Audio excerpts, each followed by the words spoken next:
Bab 1153. Nathan terluka. Tepat ketika Agah Buster mengajukan syarat, tiba-tiba terdengar teriakan keras dari luar, seperti granat meledak. Dalam sekejap, semua orang di ruangan tercengang. Kirana dan Jolene terkejut ketika mereka mendengar suara yang familiar itu. Apa mungkin ini suara? Emu, mungkinkah orang itu? Keduanya saling memandang, tubuh mereka gemetar tanpa sadar. Anak kecil itu mengedipkan matanya yang polos dan melihat ke arah pintu. Sosok tinggi besar, kokoh seperti gunung muncul. Tepat, dia adalah Nathan Clark. Nathan dipenuhi debu, muka kusam dan baju compang-camping, seperti baru saja kembali dari pengungsian. Namun, dia memiliki aura pembunuh yang kuat, yang membuat kulit kepala orang mati rasa dan seluruh tubuh menggigil. Nathan baru saja kembali dari medan perang, tidak sempat membersihkan diri dan berdandan. Langsung berlari ke tempat ini walau dipenuhi debu. Melihat Nathan, Lubuyates dan Agah Buster terkejut. Siapa dia? Pengungsi dari mana? Kirana, aku kembali. Melihat Kirana, Nathan berkata. Apa? Kirana benar-benar terpana. Kirana telah membayangkan adegan kembali Nathan berkali-kali. Seringkali dia bermimpi. Tetapi ketika Nathan benar-benar muncul, dia linglung. Tidak bisa membedakan kenyataan atau mimpi. Dia hanya menatap Nathan. Nathan melihat sekilas anak yang imut dan menggemaskan. Anak itu berkedip padanya. Mirip. Sangat mirip. Mata anak itu, serta pesona di antara alisnya, benar-benar mirip dengannya. Seluruh bentuk wajah anak itu dan wajah Kirana seperti dibentuk dari cetakan yang sama. Seketika, rasa kedekatan darah mencuat dengan kuat di dalam hati. Perasaan ini belum pernah terasa sebelumnya. Dia adalah anak Nathan Clark.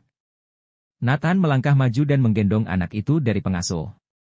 Nana sebenarnya sangat takut pada orang asing, jika dipeluk orang asing dia akan menangis. Tapi dipeluk oleh Nathan, dia tidak menangis, namun menatap Nathan dengan penasaran. Ayah, kamu adalah ayah. Nana berteriak tiba-tiba. Duar. Mendengar suara manja yang ceria, tubuh Nathan menegang dan pikirannya kosong. Sebagai ayah, dia tidak pernah mengalami perasaan seperti itu.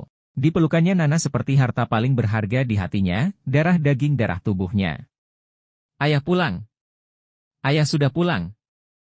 Nana adalah anak yang sangat pintar. Dia sering melihat Kirana sedang menatap foto, dan sejak lama dia telah mengingat penampilan Nathan. Meski Kirana tidak menyebut siapa yang ada di foto itu. Tapi dia tahu itu ayahnya. Anakku. Nathan memeluk anak itu erat-erat. Detik itu pula, dia menangis. Pria yang kokoh ternyata memiliki sisi lembut. Hei, apa yang kamu lakukan? Mengapa kamu merebut anak ini?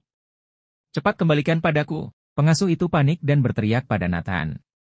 Nathan berkata dengan sopan, Halo, Nona, aku adalah ayah dari anak ini. Cuy. Ayah anak ini sudah meninggal. Semua orang mengetahuinya. Pengasuh itu tampak tidak percaya. Aku ayah dari anak ini. Nathan bersikeras. Lalu apa kamu tahu siapa nama anak ini? Terdengar suara hardikan keras. Agah Buster dan Lubuyates berjalan ke arah Nathan. Dia? Nathan benar-benar tidak tahu. Sebenarnya, Vermilion sudah tahu sejak lama, tapi tidak memberitahunya. Lagi pula, anak itu tidak bermarga Clark. Kamu datang untuk membuat masalah? Ini bukan tempatmu berbuat onar. Sambil berkata, Agah Buster mendorong Nathan. PFTTT. Terlihat Nathan terhuyung-huyung, darah menyembur dari sudut mulutnya. Bab 1154. Konspirasi Forkul Hetik. Tidak ada yang mengira Nathan akan muntah darah. Termasuk dirinya. Nathan menyeka darah dari sudut mulutnya dengan ekspresi tidak percaya. Dia merasakan perubahan di tubuhnya. Sangat lemah, bahkan pandangan matanya menjadi kabur. Dia terluka? Mustahil. Meskipun dia bertarung dengan Forkul Hetik selama 1,5 tahun, dia tidak terluka, dan tidak ada yang benar-benar melukainya. Mungkinkah itu? Nathan tiba-tiba teringat. Pada saat terakhir pembasmian Forkul Hetik, Nathan berhadapan dengan pemimpin dan 4 jenderal Forkul Hetik. Hasilnya Nathan yang menang, pemimpin dan 4 jenderal Forkul Hetik semua tewas di tangannya. Tetapi sebelum meninggal, pemimpin Forkul Hetik berkata kepadanya, "Aku akan menunggumu di neraka." Nathan hanya berpikir bahwa dia bersilat lidah dan tidak memedulikannya. Sekarang muncul gejala dari tubuhnya. Dia langsung mengerti. Dia pasti telah terkena racun. Forkul Hetik adalah kekuatan paling menakutkan di dunia gelap. Mereka akan melakukan segala cara untuk mencapai tujuannya. Metode racun yang keji ini adalah hal yang lumrah. Tapi racun macam apa yang ditanamkan dalam dirinya tanpa dia sadari, dan sampai saat ini baru bereaksi? Uhuk-uhuk. Nathan batuk 2 kali dipenuhi darah. Racun ini sangat hebat.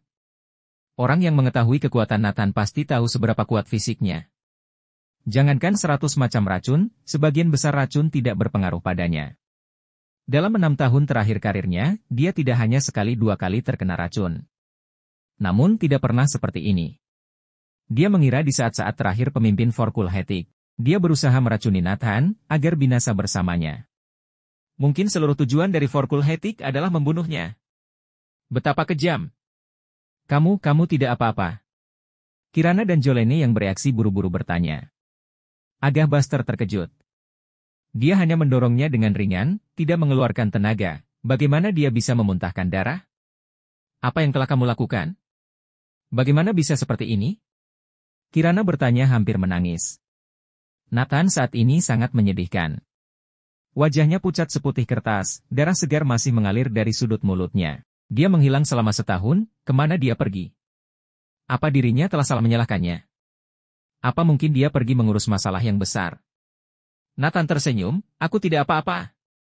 Setelah itu, dia menyesuaikan tubuhnya dan secara paksa menekan racun di tubuhnya, warna wajahnya segera kembali normal. Ayah sudah tidak apa-apa. Teriak Nana bersemangat. Siapa kamu sebenarnya? Cepat kembalikan putriku padaku. Agah Buster dengan wajah dingin hendak merebut anak itu dari Nathan. Nathan mengelak, sehingga dia gagal merebutnya. Anakmu? Omong kosong, ini anakku. Nathan berkata dengan marah. Raut wajah Agah Buster sangat jelek, menahan emosi hingga menjadi ungu. Kontrak pernikahan antara dia dan Kirana dibuat oleh Tuan Yates sendiri. Banyak orang di seluruh Gandala, bahkan seluruh Neslandia, tahu tentang ini. Kirana adalah miliknya. Tiba-tiba ada orang yang muncul dan ingin merebut anak itu. Bagaimana dia bisa menerimanya? Agah Buster menatap Nathan. Dia juga berlatih bela diri sejak kecil, dia berada di urutan kedua setelah Setrian. Kamu sedang cari mati. Cepat serahkan anak itu, Lubu Yates tidak bisa menerimanya. Suasana tegang hampir meledak. Kirana dan Jolene buru-buru menghentikannya. Kak, Tuan Buster jangan impulsif. Kami mengenalnya. Siapa dia? Lubu Yates bertanya. Dia adalah Nathan Clark. Lubu Yates langsung marah. Jadi dia binatang yang meninggalkan istri, anak, dan ibunya. Bersambung.